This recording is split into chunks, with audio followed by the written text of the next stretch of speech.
আজকে আমাদের লঙ্কাউইর তৃতীয় দিন। আমরা সকাল থেকে প্রচণ্ড বৃষ্টি ছিল, বাট এই কিছুক্ষণ আগে বৃষ্টি একদম থেমে গেছে। আমরা এই যে ঘাটটা দেখা যাচ্ছে, এটা হচ্ছে আসলে ফেরি ঘাট। এখান থেকে ট্রলার সারে, ফেরি বলতে বোট ঘাট বলা যায়, মানে আমাদের খেয়া ঘাট বলতে পারেন। তো এখান থেকে আমরা বোটে চড়ে, এখানকার মাত্র 2টা আইল্যান্ডেই মানুষ থাকে। সেরকম একটা আইল্যান্ড রয়েছে, টুবা আইল্যান্ড যেটাকে বলে। সেটা হচ্ছে এই যে দূরে পাহাড়গুলো দেখা যাচ্ছে, এই পাহাড়গুলোর পিছনে এটা জেলে গ্রাম। তো লঙ্কাউইতে 99টা আইল্যান্ডের ভিতরে মাত্র 2টা আইল্যান্ডে মানুষজন থাকে।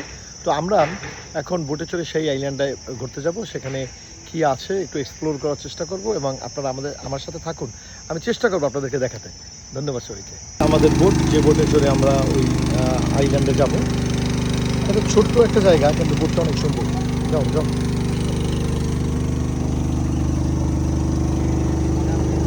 এই বোটের মধ্যে জায়গাটা অনেক সুন্দর। আমরা কিন্তু একটা যে ফেরি, এটা কিন্তু বোট, ওদের খেয়া সার্ভিস বলতে পারেন, আমাদের দেশে যে খেয়া, সেই সার্ভিসে চড়ে আমরা সেই টুবা আইল্যান্ডে যাচ্ছি। আসলে আমি প্রতিটা মুহূর্ত মুগ্ধ হচ্ছি যে মালয়েশিয়া একটা সময় কোথায় ছিল, সেই দেশটা এত ডেভেলপ করছে, চিন্তার বাইরে।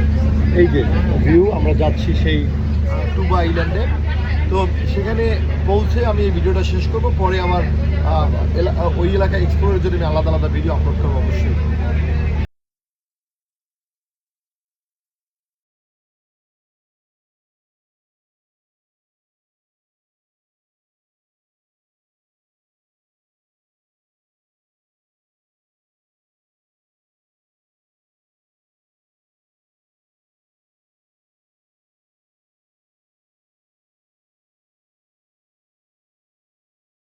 এসে অবশেষে পৌঁছালাম, অর্থাৎ এই ফিশারম্যান ব্লেইজে যাওয়ার জন্য। দেখি এখান থেকে আবার কিভাবে যেতে হয় আমি জানি না, হয়তো বা ভ্যান ট্যান গাড়িতে রিজার্ভ করে যেতে হবে।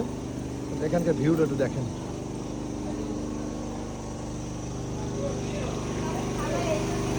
ব্লেইজে যাওয়ার জন্য আমরা আবার এই গাড়িতে চলে আসি, যাবো এখান থেকে। আমাদের যে ড্রাইভার, এই যে ভদ্রমহিলা, সে আমাকে জিজ্ঞাসা করলো যে কোথায় যাবো আমরা প্রথম। তো আমি প্রথমেই বলেছি আমরা ফিশারম্যান ব্লেইজে যাবো। আমার সফর সঙ্গীরা দেখেন, আমরা একটা সুন্দর রাস্তা ধরে যাচ্ছি ফিশারম্যান ব্লেইজে।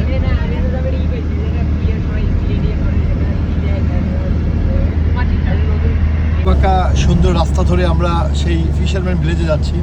এখানে একটা বিষয় উল্লেখ্য যে বাংলাদেশের যে গাছগুলো, প্রচুর গাছ দেখা যাচ্ছে সেরকম গাছ। এই যে একটা তেঁতুল গাছ দেখলাম, তেঁতুল গাছ, আমড়া গাছ, নারিকেল গাছ, আমাদের জাম গাছ, প্রচুর পরিমাণে সেগুন গাছ, মানে অনেকটা আমাদের দেশের গাছপালার সাথে প্রচুর মিল রয়েছে এখানে। একটা বিলম্বী গাছও দেখলাম এইমাত্র। আসলে ডেভেলপমেন্ট এভরিওয়্যার এখানে। তো যেতে যেতে আমাদের আসলে ড্রাইভার চেঞ্জ হয়েছে, এই আমাদের এক ভাই, তার সাথে গল্প করতেছি। তো যেটা শুনলাম, এখানে 5,000 লোকের জন্য মাত্র 3 জন পুলিশ। চিন্তা করতে পারেন, for 5,000 people only 3 policeman. No crime, এখানে কোনো ক্রাইম নেই, মাত্র 3 জন পুলিশ 5,000 জনগণের দেখভাল করতেছে এখানে। মানুষ আসলে ফিশিং করে, ফ্লোটিং জায়গা, এখানে এসে মানুষ আসলে শহর থেকে সেখানে বসে ফিশিং করে সবাই। এদিকে ম্যানগ্রোভ ফরেস্ট আমরা ডিসকভার করছি, এবং আমাদের যে গাইড, সে আমাদের কাছে সমস্ত তথ্য দিচ্ছে। সুন্দর সুন্দর গ্রাম আমরা দেখছি এবং যাচ্ছি। এই তোমাদের কেমন লাগতেছে আদিশা? হ্যাঁ আন্টি কেমন? ইহান অনেক সুন্দর। এটা কি মসজিদ? মস্ক।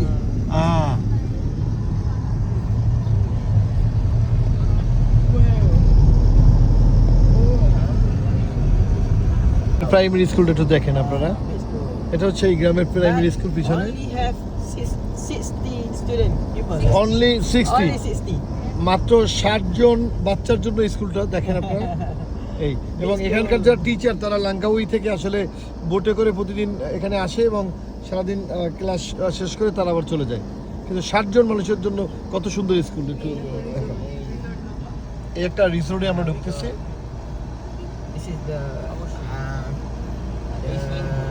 One of the resort in this island. This is I think top 3. Top 3 Top 3, yeah. আসলে এখানে এসে যেটা বুঝতে পারলাম স্পেসিফিক আসলে ফিশারম্যান ভিলেজ বলে কোনো বিষয় না। এই গ্রামের বেশিরভাগ, এই দ্বীপের বেশিরভাগ লোকই আসলে ফিশারম্যান। আসলে দ্বীপটা গাড়িতে ঘুরতে যা দেখলাম সেটাই মুগ্ধ হয়ে গেলাম। তো যাই হোক, আমি এই জায়গাটা থেকে বিদায় নিচ্ছি। আপনারা সবাই ভালো থাকেন, সুস্থ থাকেন। আল্লাহ হাফেজ।